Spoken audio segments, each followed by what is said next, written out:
Parliament ఎన్నికలకు సమయం దగ్గర పడుతున్న నేపథ్యంలో ఇప్పటికే ఆయా రాజకీయ పార్టీలు తమ కసరత్తును ప్రారంభించాయి. ఈ క్రమంలో వివిధ నియోజకవర్గాల్లో ఆయా పార్టీల బలాబలాలు ఏ విధంగా ఉన్నాయి, 2019 ఎన్నికల్లో ఏ విధమైన ఓటింగ్ సరళిని ఆయా పార్టీలు సాధించాయి, తర్వాత మొన్న రీసెంట్గా జరిగిన అసెంబ్లీ ఎన్నికల్లో ఏ విధమైన ఫలితాలను సాధించారు, అప్పటికిప్పటికీ ఓటింగ్ షేర్ ఎంత తగ్గింది, ఎంత పెరిగింది, ఎవరు ఎడ్జ్లో ఉన్నారు అని ప్రతి పార్లమెంట్ నియోజకవర్గాన్ని తీసుకోవడం జరుగుతుంది. అందులో భాగంగా ఈరోజు మనం చూస్తే మెదక్ పార్లమెంటును ఒకసారి పరిశీలిద్దాం. మెదక్ పార్లమెంటు నియోజకవర్గానికి సంబంధించి ఇప్పటికే బీఆర్ఎస్ సిట్టింగ్ సీట్ అది బీఆర్ఎస్ సిట్టింగ్ సీటు.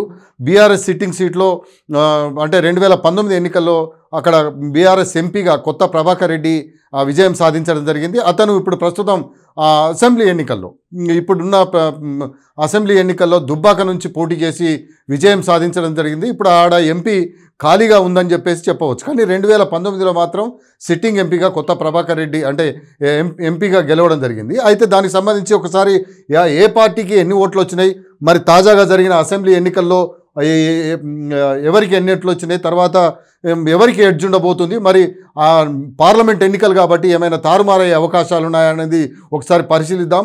అంతేకాకుండా ఆ బరిలో పార్లమెంటు బరిలో ఎవరెవరు ఉండబోతున్నారు అనేది ఒకసారి పరిశీలిద్దాం. 2019 మెదక్ పార్లమెంటు 2019 ఎన్నికల్లో మనం ఇక్కడ చూసుకుంటే అప్పుడు టీఆర్ఎస్ పార్టీ తరఫున కొత్త ప్రభాకర్ రెడ్డి పోటీ చేయడం జరిగింది. కాంగ్రెస్ పార్టీ తరఫున గాలి అనిల్ కుమార్ పోటీ చేయడం జరిగింది.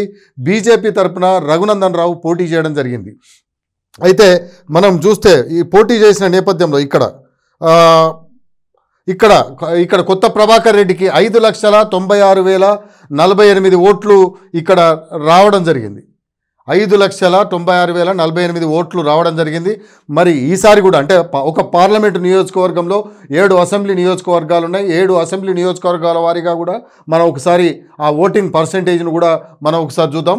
అయితే కొత్త ప్రభాకర్ రెడ్డి ఇక్కడ 5,96,048 ఓట్లు సాధించడంతో ఇక్కడ కాంగ్రెస్ పార్టీ నుంచి పోటీ చేసిన గాలి అనిల్ కుమార్ 2,79,621 ఓట్లు సాధించడం జరిగింది.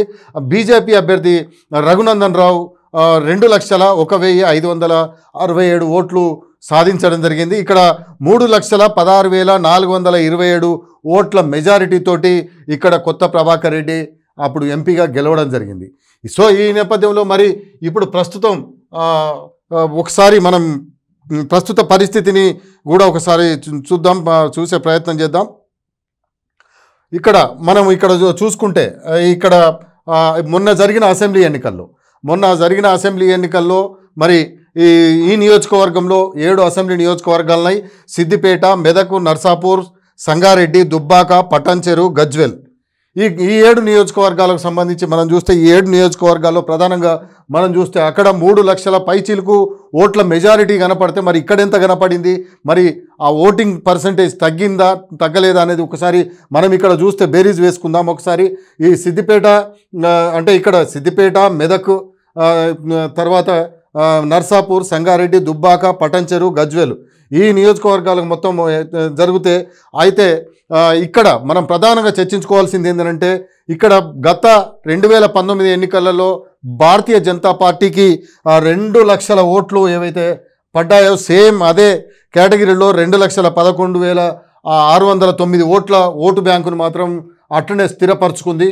అంతేకాకుండా ఈడ చూద్దాం ఇక్కడ కాంగ్రెస్ పార్టీ కూడా గత పార్లమెంట్ ఎన్నికల్లో 2 లక్షలు మాత్రమే ఉండే, 2,01,000 మాత్రమే ఉండే. ఇప్పుడు 4,20,881 ఓట్లు అంటే 2,20,000 పైచిలుగు ఓటింగ్ శాతాన్ని పెంచుకున్నదని మనం చెప్పవచ్చు. ఇక్కడ చూస్తే బీఆర్ఎస్కు 6,68,955 అంటే బీఆర్ఎస్ ఓటు బ్యాంకు కూడా ఇక్కడ అంటే పార్లమెంటుకు అసెంబ్లీకి తేడా చూస్తే ఇక్కడ బీఆర్ఎస్ కూడా పెంచుకున్నది అని కూడా మనం చెప్పవచ్చు. టోటల్గా ఈ 7 నియోజకవర్గాలలో ఏ పార్టీకి ఎంత వచ్చింది అని చెప్పేసి చూసుకుంటే కాంగ్రెస్ పార్టీకి ఆ 7 నియోజకవర్గాలలో ఆ పార్లమెంటు కింద మెదక్ పార్లమెంటు కింద 4,26,881 ఉంటే బీఆర్ఎస్కు 6,68,955, బీజేపీకి 2,11,609. అంటే సో దీన్ని బట్టి చూస్తే మాత్రం ఇక్కడ బీఆర్ఎస్కే 2,48,000 74 ఓట్ల ఎడ్జ్ కనబడుతున్నది.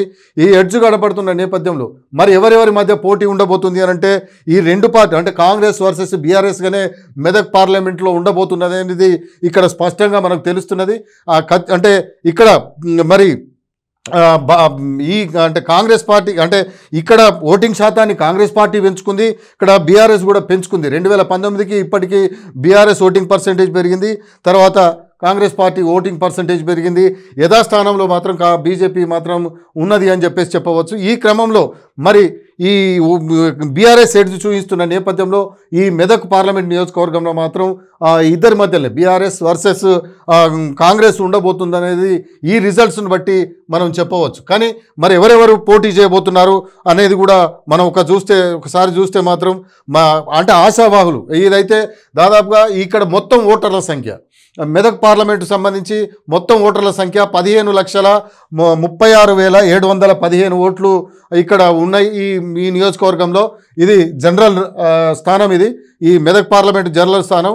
అయితే మనం ఒకసారి పోటీ చేసే అభ్యర్థులు ఇప్పటికే ఆశావాహుల పేర్లు వినబడుతున్న పరిస్థితి. కాంగ్రెస్ పార్టీ నుంచి విజయశాంతి పేరు వినిపిస్తున్నది కాంగ్రెస్ పార్టీ నుంచి. తర్వాత జగ్గారెడ్డి పేరు కూడా వినిపిస్తున్నది. ఎందుకంటే మొన్నటి వరకు సంగారెడ్డి అసెంబ్లీకి పోటీ చేసి ఓటమి పాలైన జగ్గారెడ్డి పేరు అక్కడ ఆశావాహుల లిస్టులో కనబడుతున్నది. అయితే మళ్ళీ బీఆర్ఎస్ నుంచి అంటే బీఆర్ఎస్ ఖచ్చితంగా ఇక్కడ ఎడ్జ్ కనబడుతుంది కాబట్టి మరి ఒకవేళ కనుక ప్రతిపక్ష నాయకునిగా ఉన్న గత ముఖ్యమంత్రి కల్వకుంట్ల చంద్రశేఖరరావు కనుక పోటీ చేస్తే ఇక్కడ పార్లమెంటుకు వెళ్ళదలుచుకుంటే మాత్రం ఇక్కడ పోటీ చేస్తారు అని ఒక ప్రచారం అయితే కొనసాగుతున్నది. అంతేకాకుండా కవిత పేరు కూడా ఇక్కడ పోటీ చేస్తారు అని చెప్పేసి కూడా అంటే అక్కడ ప్రచారం అయితే కొనసాగుతున్నది. దాంతోపాటు ఒంటేరు ప్రతాప్ రెడ్డిని కేసీఆర్ రంగంలోకి దింపబోతున్నాడు అని కూడా ఒక ప్రచారం అయితే కొనసాగుతున్నది.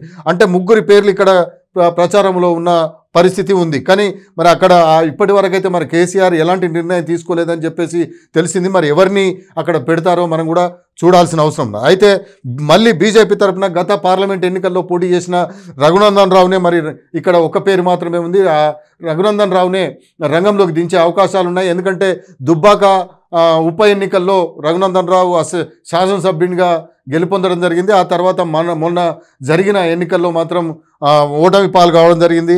అయితే గత ఎన్నికల్లో పోటీ చేసిన రఘునందన్ రావునే ఇక్కడ రంగంలో దిగుతారని చెప్పేసి కూడా భారతీయ జనతా పార్టీ తరఫున తెలుస్తున్నది. అయితే అంటే దీన్ని బట్టి చూస్తే మాత్రం ఇక్కడ మెదక్ పార్లమెంటు మాత్రం ఖచ్చితంగా రెండు పార్టీల మధ్యనే హోరాహోరీ పోరు ఉండబోతుంది అనేది దీన్ని బట్టి చూస్తే స్పష్టంగా తెలుస్తున్నది.